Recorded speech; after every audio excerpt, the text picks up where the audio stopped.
एक बूंद हिंदी कविता। जो निकलकर बादलों की गोद से थी अभी एक बूंद कुछ आगे बढ़ी, सोचने फिर यही जी में लगी, आह क्यों घर छोड़कर मैं यूं बढ़ी। देव मेरे भाग्य में है क्या बदा, मैं बचूंगी या मिलूंगी धूल में, या जलूंगी गिर अंगारे पर किसी, चू पड़ूंगी या कमल के फूल में। बह गई उस काल एक ऐसी हवा, वह समंदर और आई अनमनी, एक सुंदर सिप का मुंह था खुला, वह उसी में जा पड़ी मोती बनी। लोग यूं ही हैं झिझकते सोचते, जबकि उनको छोड़ना पड़ता है घर, किंतु घर का छोड़ना अक्सर उन्हें बूंद लो कुछ और ही देता है कर। इस कविता के कवि हैं अयोध्या सिंह उपाध्याय हरियोद। इस कविता का सार है, जीवन में निर्भयता से आगे बढ़ने से ही सफलता मिलती है।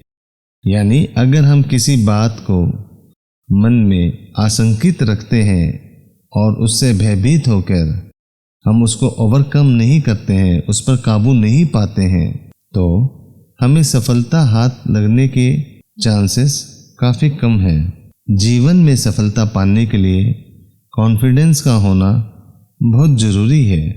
अब इस कविता के कुछ कठिन शब्दों पर गौर फरमाते हैं। तो कठिन शब्द का अर्थ है, स्पेलिंग्स पे हमें ध्यान देना है। तो एक स्पेलिंग तो आप ये समझ लें, निकलकर की स्पेलिंग को आप जरूर प्रैक्टिस करें। जो की स्पेलिंग पर भी आप एक बार गौर फरमा लें।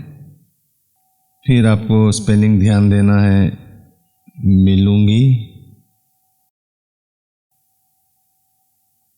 अंगारे, ये मैंने पहले से ही मार्क कर रखी है।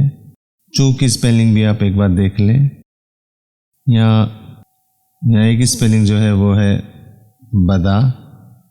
बदा का मतलब है रुकावट, हिंड्रेंस, कि मेरी तरक्की के राह में क्या बाधाएं आ सकती हैं, मेरे भाग्य में क्या बाधाएं हैं।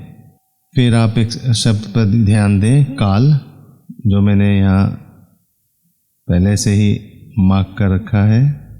दूसरा है अनमनी। शिप को अंग्रेजी में ऑयस्टर कहते हैं, और एक बार पानी की बूंद इसके मुंह में आ जाए तो महीने वो पानी की बूंद इसके मुंह में फंसी रहती है, और जब ये पानी की बूंद निकलती है उसके मुंह से तो वो एक मोती के रूप में ही निकलती है। फिर आप एक स्पेलिंग पे आ जाए, झिझकते मतलब डाउट में रहते हैं, आनाकानी में रहते हैं, मन नहीं होता, कॉन्फिडेंस नहीं होता, फियर होता है। फिर आप एक स्पेलिंग पे आ जाए, अक्सर। ये कुछ स्पेलिंग्स है आपको ध्यान देनी है। बूंद और लो जो है इस पे आपको विशेष ध्यान देना है। लो की जो स्पेलिंग है इस पे विशेष ध्यान देना है, देखना है कि कैसे मात्राओं का उपयोग हुआ है। कवि का जो नाम है अयोध्या सिंह उपाध्याय हरियोद, इसको आप बिल्कुल याद कर लें। ये प्रश्न जरूर आता है कि कवि कौन है, कवि का नाम क्या है। कवि का जीवन परिचय भी अगर आप जान लें तो बेहतर है। मैं इसके ऊपर एक अलग से वीडियो बना दूंगा, आप ऊपर इसका लिंक देख सकते हैं, और डिस्क्रिप्शन में भी मैं दे दूंगा इसके वीडियो का लिंक। अब हम आगे बात करते हैं इस कविता से जुड़े हुए कुछ सवालों के, जो परीक्षाओं में अक्सर पूछे जाते हैं। ये काफ़ी महत्वपूर्ण रहेगा एक विद्यार्थी परिप्रेक्ष्य के हिसाब से। हिंदी कविता एक बूंद से कुछ प्रश्न, कुछ मौखिक प्रश्न। पहला प्रश्न है, बादलों की गोद से कौन निकली? बादलों की गोद से एक बूंद निकली।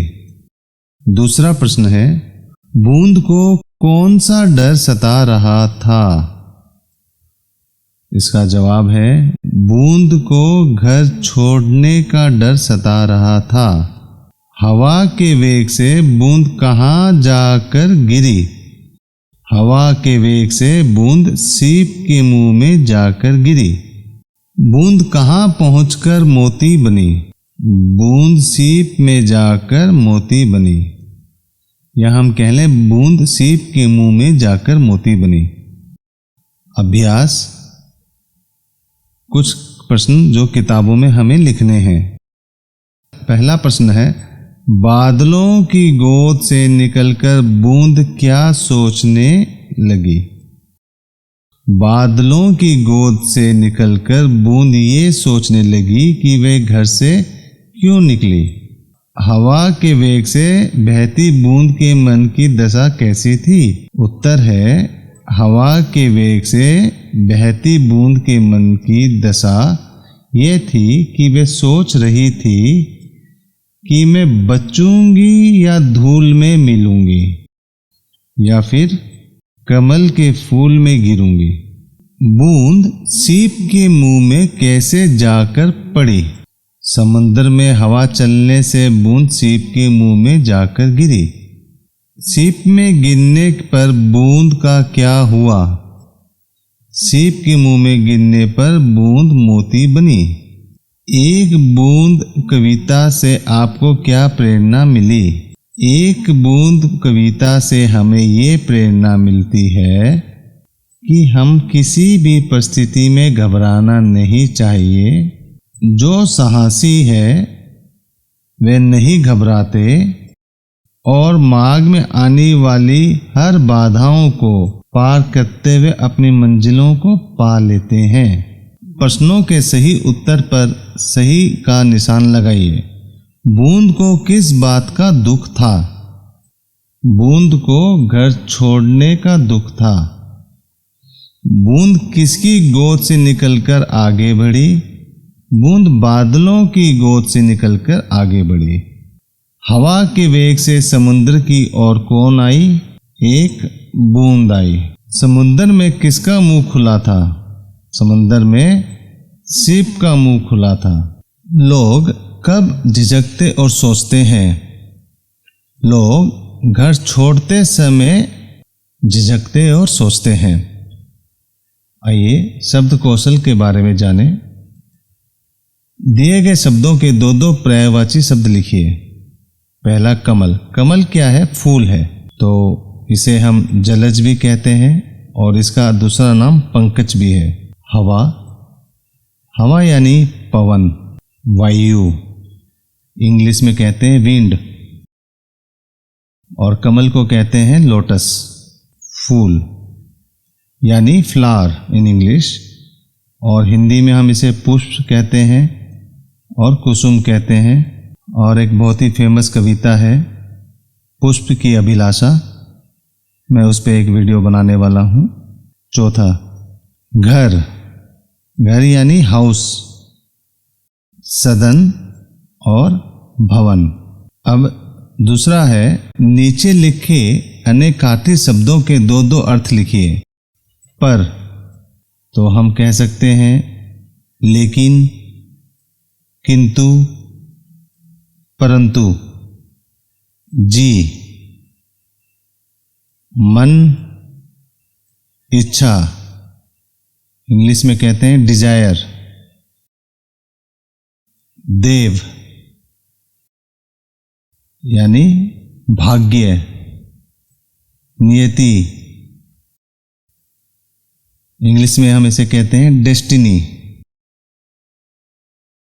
काल, समय, मृत्यु। पर कविता में इसे वक्त के हिसाब से, समय के हिसाब से इस्तेमाल किया गया है, टाइम। अब ये जो प्रश्न है इसमें छोटी ई की मात्रा या बड़ी ई की मात्रा की में लगाकर हमें पूरा करना है वाक्य को। तो बूंद बादलों की गोद से निकली। कहाँ से निकली? की। तो यहाँ पे आएगा बड़े ई की मात्रा वाला की। बूंद ने सोचा कि, तो इसमें लगेगी छोटे ई की मात्रा। बूंद ने सोचा कि मैं अपना घर छोड़कर कहाँ जा रही हूं। फ्रॉम वेयर जब प्रश्न होता है तो बड़े ई की मात्रा होती है, और जब हाउ का प्रश्न होता है छोटे ई की मात्रा का उपयोग होता है। तो ये थंबनेल आप रूल याद रखें। बूंद को डर था कि मैं बचूंगी या धूल में मिल जाऊंगी, इसमें छोटे ई की मात्रा प्रयोग होती है। और हम सब भी बूंद की तरह चिंता करते हैं, इसमें बड़े ई की मात्रा प्रयोग होती है। धन्यवाद वीडियो देखने के लिए और सफल रहें।